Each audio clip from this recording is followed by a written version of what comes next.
Yes, sir.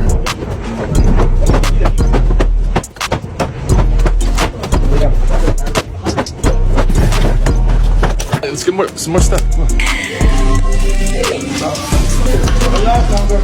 on.